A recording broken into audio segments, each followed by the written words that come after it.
4.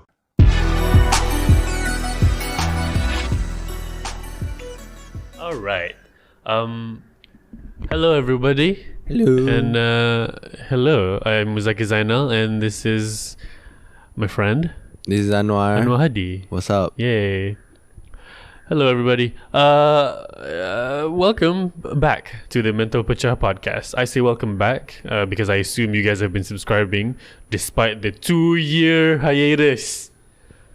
It's a long January time. 2018. It's been a long time. It's been a long time. I remember listening to an episode where you were talking with Luita, if I'm not mistaken, about BoJack Horseman. And I remember that I was listening to it in my car because at my house, the internet wasn't great. The 4G wasn't great.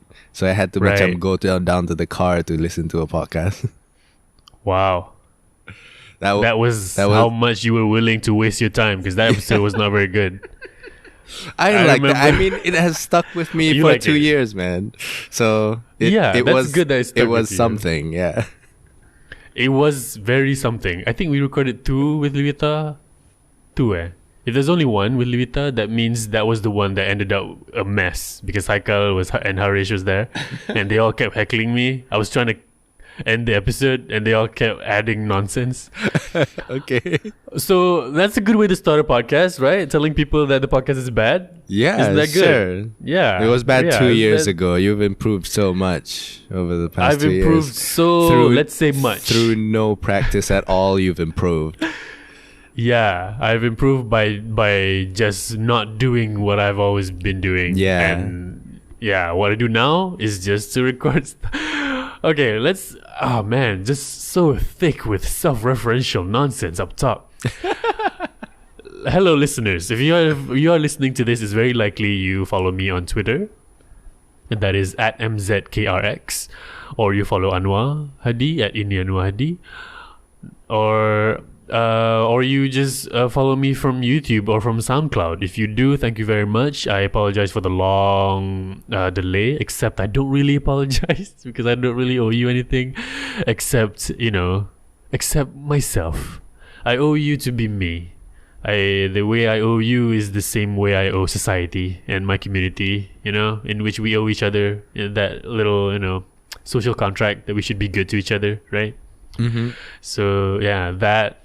And the reason I've been having a long hiatus is since January 2018, or before January 2018, all the episodes of what I would like to call season 2 of the podcast, where it started with Anwar Hadi, was we were talking about comedy, and I used to say the introduction to the podcast used to be Mentol Pecah Podcast, the Malaysian comedy podcast about Malaysian comedy. But now it's just my podcast, because I think stand-up comedy is not really a thing right now. We're recording during the MCO time, or the movement control order, which means everybody's on lockdown essentially. So no live stand-up is happening. So yeah, I have more time to do podcast episodes now, because back in 2018 and the time before that, I had the time to hang out with my comedian buddies. I was doing a lot of stand-up at night and my regular work in the day. But at the back half of 2018, I started working for Harith Iskandar full-time for the Joke Factory, and it took up so much of my time that I only got free from the grasp of Harith Iskandar very recently, this April. So now I have more time to put more stuff out. And this is a boon for the people who've been waiting for new episodes of the podcast. Both of you who are fans, thank you for staying tuned. Those 2 people have been telling you macam bila episode baru podcast akan keluar. There's one person who say that, and I think that is only because they're there in person to see me. I see. Yeah, I'm doing this for me also, the podcast, I think, because I want to have some consistent output somewhere, and I know people do listen to this, and I also kind of like doing it as a way to process my thoughts, and I just haven't been able to do that. This is the podcast again. Hi everyone. And hello Anwar, welcome back. Hello, I am a fan too. I wait for it in my brain sahaja lah. I never talk to you about wanting more episodes of it. And you meet me so many times. So many We've done times. shows together so Yeah. many times. You have every chance to tell me. Yeah. And you have chosen not to. I have chosen not to because I know you're a busy boy. I know you do stuff left, right, and center, and Yeah. And I think okay. You know me enough, kan? So like, what is the conversation you think would happen if if after a show, let's say we do a show, and then at the end of the show we're done, and then you think, I think we should do the podcast. How do you think the conversation would have went if you did ask me? You would say, yeah, you think so? I think, and then you would ask me to explain myself. Why did you say that, Anwar? Why? Wow. You would. I think you would like to know why I think so. Why I would like the podcast to happen again, and I'd be like, macam, I don't know. I just want to hear you talk with people. That's all. And sometimes it's funny, and sometimes I get insights into comedy and stuff, and I like learning about comedy because I am a fan, and I would enjoy nerding out on it to certain extents. So macam it's a way to nerd out on comedy, and sometimes it's Malaysian comedy, and Mentol Pecah is the only way I get that. Yeah. That would be my answer to you, I guess. And then you'd be like macam, okay. Let's see if I can pencil it in my schedule. That last one is true. Yeah, it's not true. It's not true. It's not true. No, it's not true. No, that's that last bit. Let's see if I can, because I don't say pencil in my schedule. I'll be like, yeah, I'll see if I can fit it in somewhere. Because it was a busy time last year. Yeah. A lot of stuff. But but to me, not in a good way. So, but I had a busy year, 2015 and 2016 as well. But for those 2 years, I was active ish on the YouTube channel. I wrote a comic book. I wrote for this kind of show, and also did stand up. And I had a regular job. And I went to Finland. And the 2019, I was just doing a bunch of shows, producing shows for the factory, which, because it doesn't have I don't feel any sense of ownership over the Joke Factory. You know what I mean? Duh. Like whatever, yeah. So for full context, I've been writing for this kind of since 2016, I think. 2016, and worked on this Astro Awani show. Obviously, I this kind of went to Finland with him to help him win the funniest person in the world. And then last year, 2018, I worked at the Joke Factory, producing shows and performing and writing his hours. So if you've been to the Joke Factory and you've seen an hour of his show, a lot of that is the creative work of me and him working on the hour. $1 Million Sway, Mastercard's Topology, Kita Okay, I Wish You Were Here, Don't Be Like Daddy. A lot of the stuff with titles that I did not come up with. Also, I wrote for it, and all of that has his name on it, which is great for him because he paid for that. It was good financially. It's fine financially. It's not great, but creatively, it did not fulfill me because I have a different vision compared to Harith. So now, 2020, hopefully I can put more of my stuff out there. And if you receive this link via Twitter, or you've heard me from the Hype.my article, that's because I put my creative energies into my own stuff now, and I feel more fulfilled from doing that. So this is the trajectory moving forward. Yeah, and I'm excited about it, and I have seen some of the hasil so far, and excited to see what can happen post RMO specifically. Post what? Post MCO specifically. Oh. Man, do you still believe that we're gonna have a post MCO time that goes back to the I don't. Man. It doesn't. I don't think it goes back to it immediately. I think it goes back to it eventually. Okay, fair. I think that eventually is way far in the future. So far, in fact, that I don't plan for it. Yeah. So, dear listener, this is the kind of stuff me and Anwar talk about, because Anwar is very optimistic. He thinks he can make a movie this year. He's like, he still thinks that he can, like, oh yeah, sure, yeah, we can he can go back to theater. I don't know. I mean, it's good to have optimism. It's good to have a goal to look forward to, and like the planning for things that really your vision of the future might come true. Good. Yeah. Yeah, it's not is zero. A probability. There is a yes, smidge. There is a probability, and for me, I just choose to be. I plan for the worst outcome. So yeah, I assume the MCU is gonna be here until every country is a communist country. Okay, all right. So I made a bit of a leap there. Let me explain myself. Recently, there is news that Vietnam. Yeah, I saw that. Yeah, Vietnam has had 0 deaths for 8 days straight, and they are planning to remove the lockdown order for the entire country. And the reason for that, I read up on it, is their communism, partly.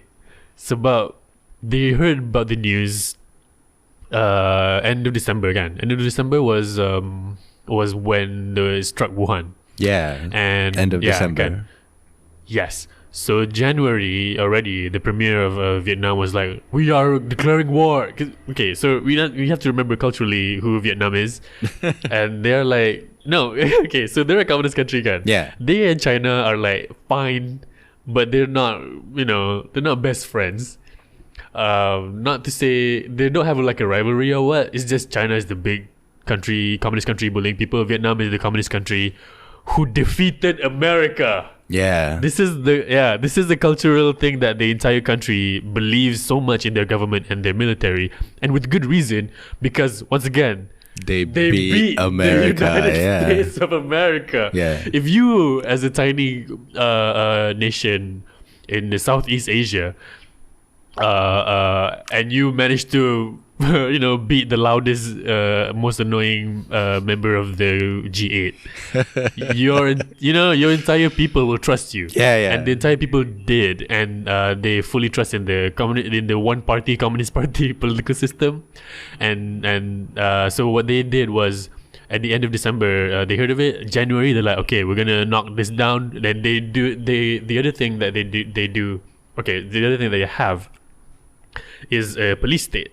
They have like secret informers everywhere. So whatever the state punya narrative, everybody listens to it, and everybody is like, we're very ready to follow the rules, and that's one. And the other thing that they do is their narrative. This is why communications is important. Ministry of Information. Hello. So communication and media, for them, what they do is they create this narrative of being at war. And once again, the Vietnam War, or as the Vietnamese calls it, the war where we fucking beat America. they brought that spirit back, and the Vietnamese are like, all right, who are we gonna murk this time? Yeah. And it's COVID, so they're like, oh, it's a virus, not even a person. Perfect. So the entire country got into lockdown. They got a really good communications team. Yeah. And remember, Vietnam does not have a robust healthcare system. They don't have they don't have good tech. I'm comparing it to Malaysia. They don't have good doctors. They don't have good tech. None of their doctors are working on the vaccine, or none of them are represented in the UK punya commission of them working on the vaccine. Dr. Amalina Bakri is there again. She's part of the team. Yeah. No doctors from Vietnam. They don't have enough facilities for healing. They don't have tech. But they do have is they are communists and they beat America. so the entire country rallied behind this, and they really locked the whole country down. Since January, every international traveler who came down got screened, 14 days quarantine, and the entire city of Hanoi, I think, was completely on lockdown. in January, and then now, which is how many months? 3, months. 4. Yeah, that 3 must months. 4 Yeah, months. 4 months. 4 months done. They're very close to like opening the city back to itself, and not. They're still keeping the borders very tightly controlled, as far as I understand it. And that seems to be what it takes for a country to get from a lot of cases to zero. Now, having said that, I'm not gonna say I fully agree with the country being a communist state like Vietnam, because no free market competition means you can't get a lot of good products, and the state controls everything, which is a little too overweening, I feel like. But yeah, that's why I said I think the MCO is gonna go on a little longer, because Malaysia is not a communist country, nor are we a free market capitalist. Yo, check out how much the US is failing with free market. Yeah, failing Like, terribly. this is not a problem that the free market can solve, can? Yeah. It's about the commons means everybody needs to have these resources, and if everybody's fighting for it and selling it, it's not a problem that's being solved in a good way. We're 16 minutes into a comedy podcast, And we're and I've been talking about free market versus communism. Definitely makes sense for Mentol Pecah podcast. I'm sorry to whoever's listening and be like, I thought this was the VV Yusof guy. This guy Isn't with this the the guy? accent. Isn't this the guy who wrote those tweets? Yeah, the guy with the teka-teki video. Yeah. And now he's advocating for a police state. Apa benda dia ni? For a Aku nak police dengar tu lah, macam apa. We're 16 minutes to a podcast about comedy, and dude is talking about Vietnam. Yeah. Hell. Alright, should I apologize for that? No. I'm not gonna. Yeah, you can click off. I mean, I'm just saying I'm very pessimistic about how Malaysia is gonna deal with it, because as good as Dr. Nur Hisham has been, and you know him, he's famous for following Anwar on Twitter. Yeah. That's his claim Yeah, to fame. He's been known for that ever since he followed you. His stock has gone through the roof. Yeah. He's been invited to international panels. Yeah. Nick Fury found him. That's true. People Yeah. will be making comics about him. Yeah, man. That fan ever art. Ever since he followed you, Animal Crossing made a special day for him. Is that a thing yet? No. One day, Yeah. one day. I'll get One day, I'll get one on day. that. I'll go to the Discord channel and talk about them Yeah. for doing that. Yeah. So that's that. While we have our own heroes, the Datang Manila and Dr. Noisham, we also have the other people in power who are just fucking it up for everybody. I mean, come on. I'm so. Ayo.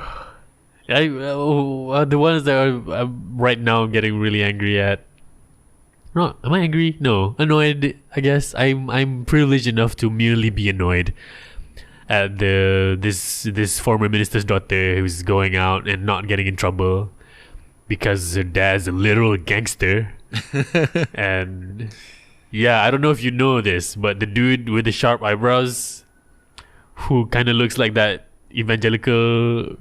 Yeah, the dude. priest dude. Yeah. The priest dude, can I don't know I what the clip is. blow The priest, God's wind on thee. yeah, COVID-19.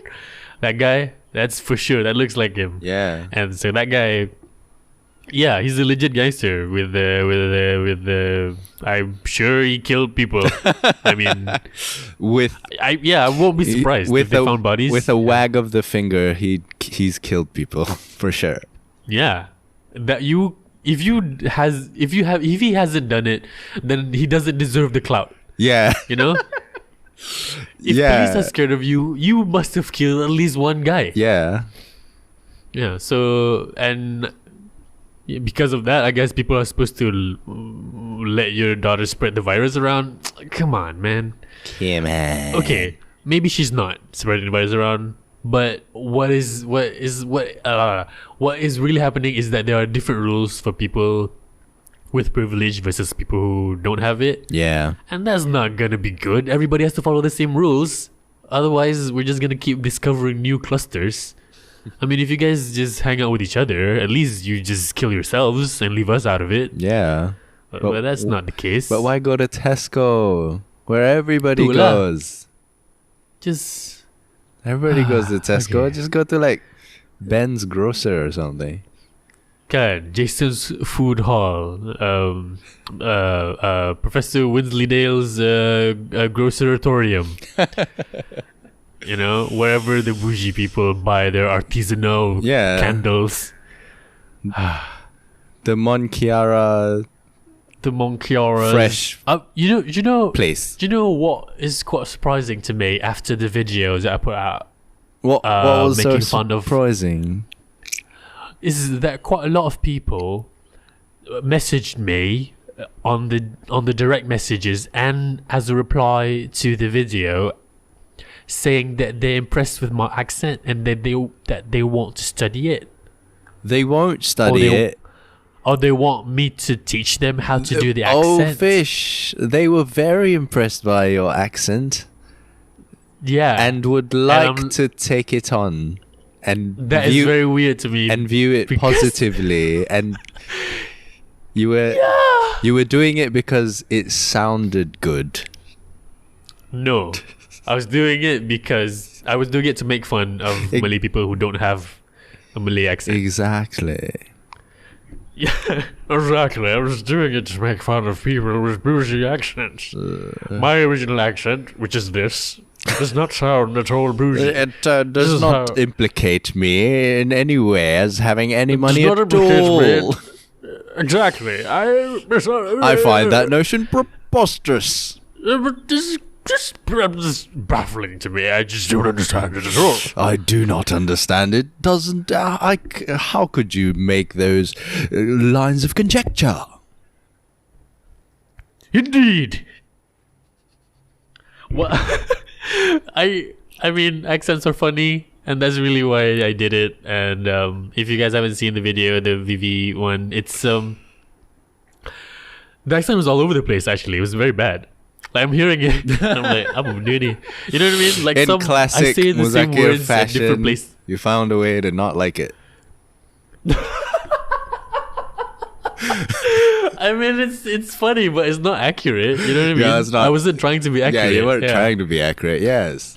Yeah, so it's bad, guys. Listen, whatever accent you learn to speak the language in, speak in that accent. Speaking that accent, yeah. That's it. I'm not saying people with English accents or like with posh sounding accents are bad. I'm not saying that. No.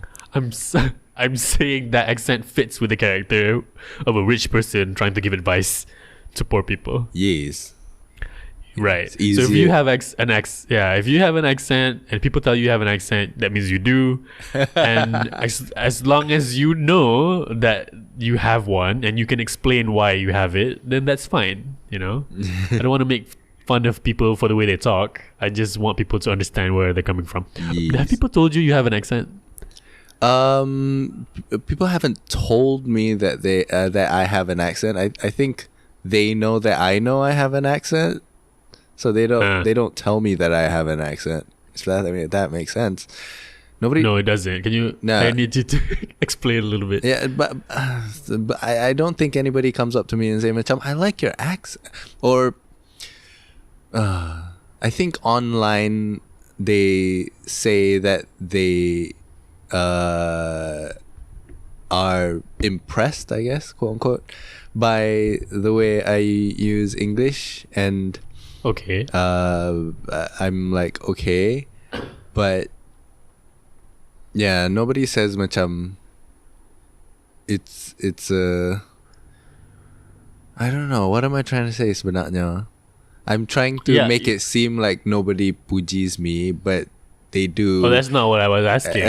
I was more. I was not. Do people point out your accent? I think. Yeah, that's more the question. Not especially my accent. They usually point out that I am proficient in English. That's all. Yeah, I there's no way I can receive that other than condescending. We've been colonized by the British for so long. How do we not know how to speak the language? That is so insulting.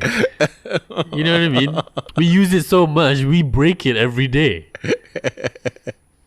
You know what I mean? Yeah. So, oh, your English is so good for a country whose flag looks like the American flag. Yeah. So, okay, so Yeah. but the way people tell me, the way people comment on my accent is they would ask me if I went to an international school. I've never got that question. Yeah, I got that. Or if I studied overseas. Yeah. If you are, this is how I normally talk, and you know this. So listeners, if you're hearing this for the first time and you're like, oh, this is how this guy speaks English, and you're wondering if I have an accent, I'll tell you how I learn. I watch a lot of television. That's really what it is. Yeah. I speak how I learn English, and how I learn English is by watching a lot of cartoons. And yeah, really that's it. It's a lot of TV is what I sound like. Yeah. It's the same for me too. Macam Yeah. I for the longest time living in Alostar, I wasn't able to speak English with anyone really. So I only Right. had like TV to learn English from, and only myself to speak English to. Wow. So my inside voice, my inside my brain voice is this TV voice. It's this, you know, the Power Rangers, the Barney, the Friends, the whatever, SpongeBob or whatever, and Friends, and that's my acquired language. And then when I finally got to speaking English, when I enrolled in TESOL, and I found that I was speaking a lot more than I was used to, people started pointing out that I speak in a certain way, and I feel like, yeah, I guess I do. I don't speak like you. I speak like me, and like me is. That's such Yeah, a nothing God, response. that's interesting. Hey, you sound Wait a different. minute. Yeah, I speak like me. Yeah, I speak idiot. like me. I'm Interesting. me. Huh? Why would I speak like you? I speak like me. Okay. Right. But yeah, that was. We both have a similar bringings up, or the way of we acquired language, English language particularly, is the same lah, I guess. I think so. Yeah. So that's where the accent comes from, and I think understanding that is important, because you don't want to misrepresent who you are. Yeah. You know, like it is okay. So I know this person, and yeah, I think it's safe to just say I know this person. Okay, you know this person. Yeah, and she like she speaks like this, yeah. Oh, interesting. Right, and she would say things like, "Oh, you must be proper knackered Oh, after like a show." yeah. So I didn't want to bother you. Yeah, So that's how she speaks. yeah.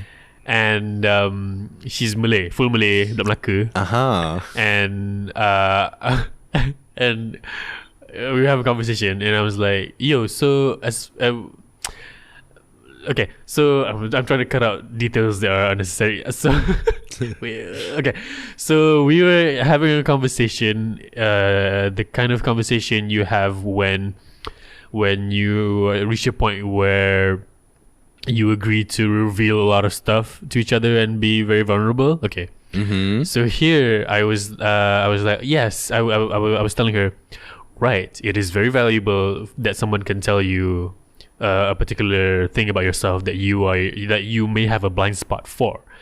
And she's like, yeah, you're right. Okay, cool.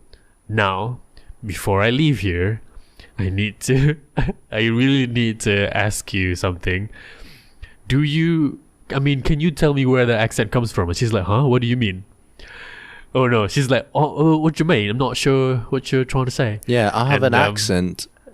Yeah, What I are have you an accent. What do blabbering on Yeah, about? yeah, what do you mean? And I'm like, there's no way in my head. There's no way you don't hear this, because in our conversations, you have like, because in our conversations, she has we both like did bits to each other, and she was doing an impression of a mutual acquaintance, and she nailed it.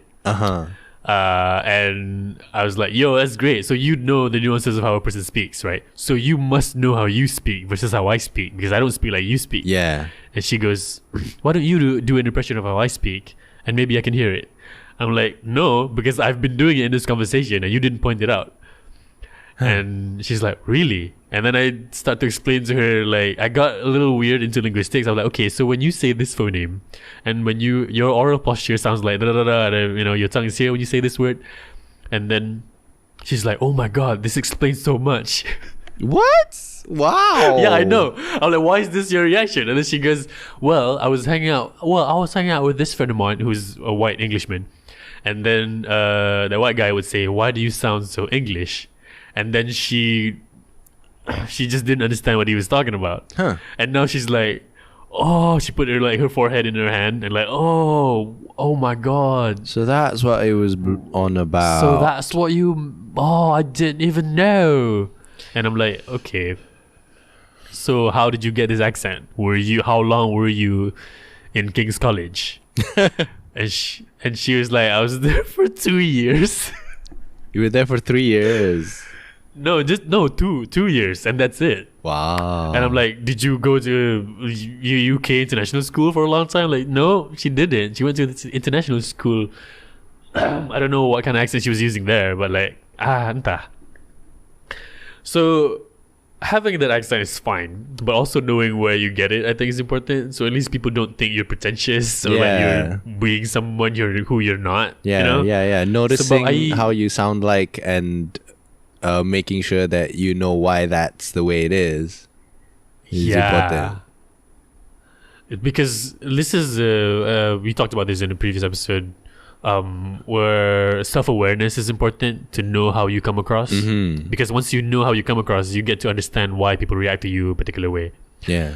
And from there you can adjust your behavior to improve yourself, or to understand where your flaws are, and then meet other people where they meet you. You know? Yeah. So I've said this before. It took me, I think, a few months to accept that I look high. Yeah. So it's a few months from the first time you got it to the eventual acceptance. No, I got it for way longer time than my active. Like, I actively accepted it. From the moment I learned I need to accept it until I did, it took a month. Oh, I see. But I've been hearing it for a long time, and I dismissed it because it's just my face. Okay. So the only reason I got to the realization that I need to accept it was when I started doing stand-up. So, but people would come off afterwards and be like, "Yo, you want to smoke?" I'm like, "What? I don't do drugs." No, but your face is telling me this. I'm like, huh? Yeah, man. You look, yo. Okay, so when I was opening for Harith punya Kita Okay tour, I opened for him everywhere outside of KL. Because outside of KL I can afford to bomb. Yeah. Okay. So I mean I can't really afford to bomb anywhere. It's just I was there. Anyway, for almost all of them, after the show, people would come up to me and offer like drugs because they just assume on sight that I'm high all the time. Yeah. Wow. That must be. Oh wow, interesting. I know. It's fortunate and very lucky. You don't even have to look. It comes to you. Wow. I know, right? That's the thing. If there's one tip about drugs, kids, don't do it. Because when you do, that's Louis C.K. Louis C.K. has a bit about that. He's like, kids don't do drugs, so that when you do, it's awesome. But in that same specialty, he said drugs. The reason drugs are bad and why drugs is a problem is because drugs are actually really, really good. Have you heard this argument that he said it? I don't remember, but I can imagine him saying it. Yeah, he's saying the problem with drugs is how good they make you feel. They're so good that it ruins your life. you will want nothing but drugs because drugs feel so great. Feels so great. When they show, look at look at these people. They got apa? They show scars lah, apa benda kan. And then, but Lindsay Lohan looks nice. But yeah, it really the cosmetic thing and the withdrawal pain. Those are, if you keep getting drugs whenever you want it, you're gonna be fine. But very few people can get to that position without ruining their life. You know what I mean? Yeah. So I think that's why it's so difficult for people to get out of drugs when they're into it. So yeah, it's one of those things, huh? One of It's those very things. peculiar. I think it's the only thing actually that's like that. Yeah. Yeah. That's addictive in that way. Yeah, like it's so good. You should not take it because you will want nothing else. It's such a weird thing because nothing else in life is like that. I was reading an account of somebody who used to do heroin and they're done, and they're saying that every day is a struggle and whatever. And he was describing how heroin is like. It's like, imagine if you've been blind your whole life, and then suddenly, if you're blind your whole life, you're born blind, and then suddenly you can see, and that's heroin. Wow. So yeah, you can only see when you're on heroin. So like it's like that.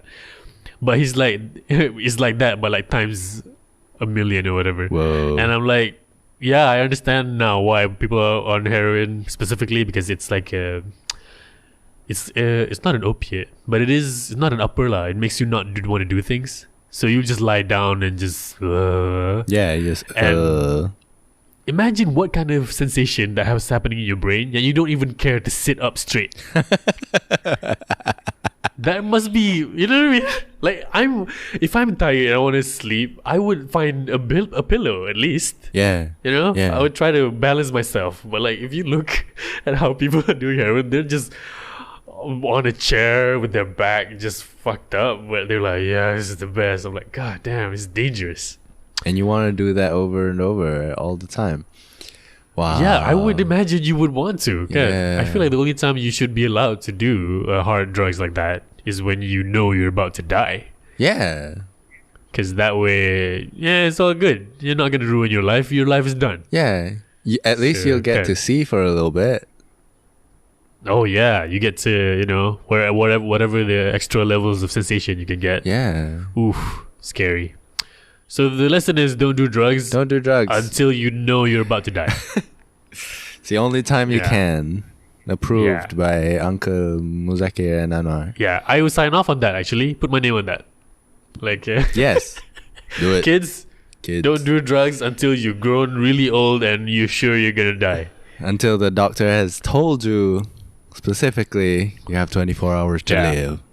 You have. This this old doctor joke. So I'm the doctor, right? You're the patient. I'm sorry, sir. It looks like I'm gonna be the doctor and you'll be the patient. Okay. Yeah. Okay. I'm sorry, sir. You don't have much to live. You only have 6. 6? 6 what? 5. Oh fuck! Where's the 4, drugs? Where's the drugs in this place? 3. Where's the drugs? Yeah, I really like that joke because it's so stupid. Why would you wait 10 seconds? Yeah, before you drop the. Yeah, I think I've seen a tweet that did that. Say again? I think I've seen a tweet that did that. Yeah. You have 10, 9, 9, 8. No, this doctor is such a piece of shit, man. Yeah, if he does this, such a piece of shit. Doctor, we found out that the patient has 5 minutes to live. Okay, I'm gonna wait 4 minutes. I'm gonna wait 4 minutes and 50 seconds. And then you tell his family, but don't let the family tell him. I want to try something. I want to test out some material. I want to test out something. Oh, it's gonna be so great, and he's like writing it down. Like, ooh, it's gonna be great. I do. So what we learned today is Vietnam is great. Police states are have amazing. Their value sometimes against a pandemic, sure. Yeah, and I plan to do more of these podcast thing. I want to try to do this more regularly. if I can, and I do, I can. I just need to keep up the discipline. I have more time now, so I should be able to do it. And yeah, thank you for tuning in. I do appreciate all of you for checking out this podcast, even though it's old and dusty, because people still do check out the podcast. Still, I still have people who listen every day. Not every day lah. Like every day I see new numbers. You know. Nice. Yeah, that means the whoever the click farming people, they will accidentally click on this. Yeah, they will. And listen to 3 seconds, and that counts as a listen. I think counts as a listen. It's a play. Yeah. Shout out to the Chinese click farms and the click farms in Bangladesh. Yeah, and the Google bots and everybody else. Thank you for that, for the listens. And yeah, we can talk about my tweets later, I guess. do you want to talk about that? Boleh je. Yeah. Yeah, okay, so the genre that I have right now of my tweets, the one that gets like really good reach, there's two tweets. One is the jogging during MCO tweet, and the other is the Rohingya tweet. And both of these have the same structure, which is I am pretending to be on the side of the people everybody's angry at, and then I reveal I'm on the opposite side. Yeah. But I don't reveal it until the last sentence. So a lot of people get duped by the first half, and a lot of people who enjoy my stuff send me that meme of the black footballer. Yeah, they had us in the first half, not gonna lie. Yeah. I've seen, if I get a ringgit every time I get one of those, I can buy a sandwich. That's nice. Yeah, I know, but that's not how economics works. It's a very weird way to get money. If somebody sends you a meme, you get money. Somebody has to pay you for stuff. Yeah, so yeah, that's the genre I'm functioning the best at, it looks like. And I get a little annoyed of people. Do I get annoyed? Not really. I think it's interesting. Yeah, that most people are really, they can't wait to get angry. They don't even finish reading a tweet. Yeah. And that it's way funnier to me when I see people enjoying it and then a bunch of people not enjoying it. It's way funnier than everybody enjoying a tweet. Because people are like, "Hey man, you got me there." What the? Oh, okay, I see. Okay, hey, you there. I love that. Yeah. So look out for more of those tweets. And since I have more free time now, I'm gonna put out more of my more stuff on the Instagrams. I really want to get back on YouTube again. I think I've told you already, and I've been recording a bunch of stuff and compiling them so I have a bank so that I can get back on the YouTubes.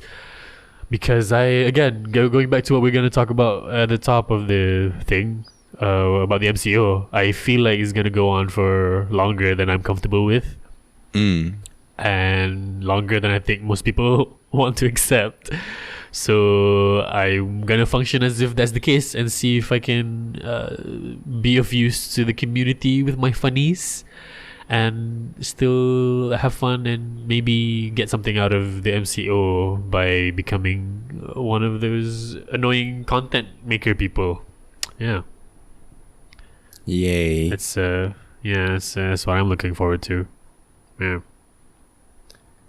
Looking forward to it too. Thanks, man. Thank you for supporting the podcast that you're a part of. You're welcome. It is. One of us has to like this. It is my pleasure. One of us. Yeah. One of us has to, has to enjoy this. It doesn't work if both of us like it. Yeah. It only works if one of us likes it. One of us has to like it. I don't know. This is very me. I think you'll agree. There's always a point right after I have an idea about something and I'm working on it, I hate it. Right I don't even hate in the middle. Like I think it's common for novelists, I think, and for editors. Like in the second third, when they're in the second half of what they're working on, they start hating it. Yeah.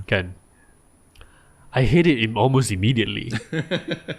Like I work on something. Okay, my favorite thing is when I get the idea. I'm like, yeah, this is so great, and then I start working on it, and then 5 minutes into it, I'm like, this is garbage. This is the worst thing. Why did I even think of doing this?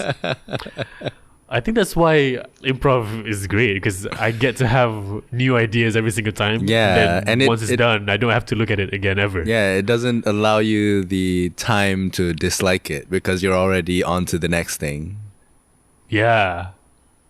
Yeah, it's a cheat. Yeah. When you're about to hate it, like, no, it's not that anymore. It's not that anymore. It's Yeah. something else. Yeah, it's something else. And then once it's done, wow, that was great, huh? What do you mean? What was great? What was great? It's over.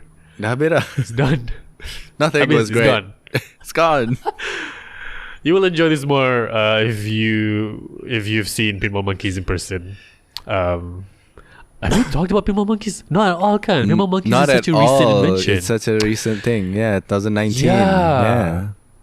It's did you talk about it on Buah Mulut? Yeah, I try to talk about it to get people to go to the shows, but I don't know how the effectiveness of that, but I do try to. And because another thing, I don't really talk about after show stuff because you know that I usually forget everything. I kind of need you to tell me what happened during the night for me to oh yeah, that was funny. Yeah. Sometimes I have to tell you what's happening in the moment. Yeah, in the moment as well. Remember we were doing this scene 2 scenes ago? Oh yeah. Yeah. Yeah, we were. Yeah, so macam I talk it up before a show to get people to go, and then after the show I just said we had a good time, pretty much. Because you can also after the show tell people we're going to do it next month. Yeah, that one too. Yeah. I also say that. So for the people who follow Mentol Pecah and not Buah Mulut, Pinball Monkeys is an improvised comedy show that is long form that me and Anwar do. Not just me and Anwar, of course. There are got 5 of us. also. Yeah, a lot of other people, and we can talk about that in a future episode and get nerdy about how improv works. But for now, this is just a welcome back to you all. Thank you for still listening. Mm-hmm. Welcome to season 3 of the Mentol Pecah podcast, and I will see you again very soon. Thank you, Anwar. Thank you, Muzakir. Bye everyone. Bye everybody. And you can reach me at MZKRX. Letter M, letter Z, letter K, letter R, letter X. Yes. On Twitter, if you have any comments, criticisms, or ideas or whatever, if there's a topic you want me to explore, feel free to do that. The same handle for Instagram at MZKRX. This has been the Mentol Pecah podcast. Thank you everybody for listening. Have a good day and love each other.